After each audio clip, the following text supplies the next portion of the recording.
So we were doing number one. We made our factor tree. The next step is to circle our pairs. Circle a pair of 2 and a pair of 3. Sorry, a pair of 5. Now, remember, you have a radical house party. Pairs go out to the left. Loners stay in to the right. 2 times 5, right? You multiply. If there's more than one. 2 times 5 is 10. Loner 3. You should be able to reduce a radical on your own. Hopefully. Number 2. Yesterday we learned how to multiply these. Do y'all remember how to do this? What should I do? What? Oh, so if you weren't here, who else was not here yesterday? Okay, so I'm gonna teach you real quick. Ready? You? Oh my. So you're gonna do outside. Whenever you have 2 radicals, you do the outside number times the outside number. Okay. So 2 times 3 is what? 6. All right. Then you do the inside times the inside number. So 5 times 10 is what? 50. Okay, so that kind of makes sense. Outside times outside, inside times inside. And then, if you can, reduce this radical. 50 is not prime, so let's see if it breaks down and gets us any couples, right? So, here we go. 50 is even. 2 times what? 5. Cross out the 50.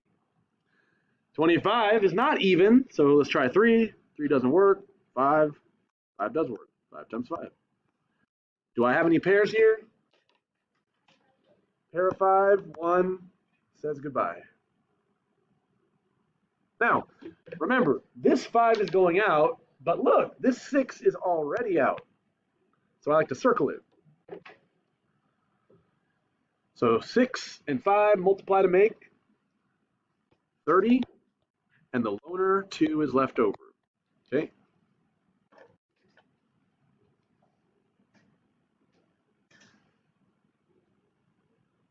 All right, so next one.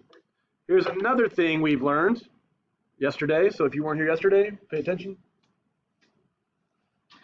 When you divide, you can only divide by a whole number. Okay, the bottom of a fraction has to be just a regular number. Do you see this has a square root on the bottom? I don't like that. Not really. It's more than that. You cannot divide by an irrational number, which is what we learned yesterday.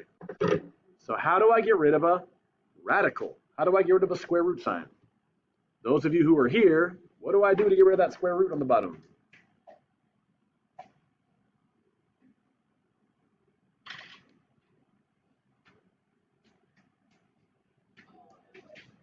Okay. You multiply by the same square root. Okay, so people who were not here yesterday, when you multiply a square root times the same square root, it removes the square root sign. Okay, because you're basically squaring a square root, which removes and it eliminates. Okay, so again, to get rid of a square root on the bottom, you multiply by the bottom square root. So times the square root of 7 will give me a 7 on the bottom. Like it removes the square root sign. But if you do it on the bottom, you also have to multiply the same thing on the top. Okay, so again, square root on the bottom, multiply by the same thing on the bottom and the top. Now, what is 14 times the square root of 7? So when you have a regular number times the square root, they just kind of stick next to each other. Okay, regular number, square root, stick them next to each other. So 14 times the square root of 7 is 14 square root of 7. On top and on the bottom, square root of 7 times the square root of 7 is just a 7. Okay. Now the only other step you might have to take is, can you reduce 14 divided by 7? Yeah, what's 14 divided by 7? 2, and that square root of 7 stays there. Now, by the way, if you were not here yesterday, 2 things you want to grab. There's a copy of the notes that are filled out, and there's the assignment in the last 2 folders. Okay. I mean, not the literally last folder, because that has a bunch of blank folders, but like the ones that are filled with stuff, the last 2 folders. All right, ready? Last one, number 4. What about adding and subtracting?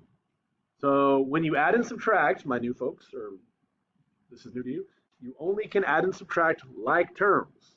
You all have heard of combining like terms. You can only combine by adding and subtracting the same square root sign.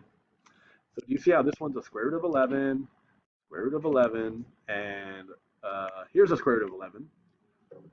But that square root of 12 does not combine with the 11s because it's different. Cool? So what I'm going to do is I'm only going to add or subtract the number in front. Now you tell me, if there is no number in front, what number is implied right here? There's like an invisible 1 there. Y'all heard that before? In the back, right? There's like a little invisible 1 right here if there's no number. So I like to draw that so I don't forget. That's a 1. And then, so this is a -5, and then way over here, minus sign, nothing. Well, what number again goes right here? A 1. Does that make sense? If you don't see a number there in front, put a 1. That way you don't forget about it. So let's do the math here. We have 1 minus 5. What's 1 minus 5? -4. Skip this one because it's not a like term. -4 minus 1. -4 minus 1 is -5, right? All right, so -5, square root of 11. I want you to notice, I'm not adding the 11s. It's not 33 or something weird, okay? Only the numbers in front get added or subtracted. Now, remember this weird one that doesn't match? Just bring it down. Bring it around. All right, bring it down next to it. And that's it. You can only combine the same square roots. The ones that don't match just go down next to it, okay? So that is a little bit of what we did in that whole packet the last 2 days. Use this and your notes to do the assignment you got yesterday. If you don't have the notes or the assignment, please go get it and work on that. Unless, of course, I give you some corrections to do, which we're going to do that still as well. So here we go.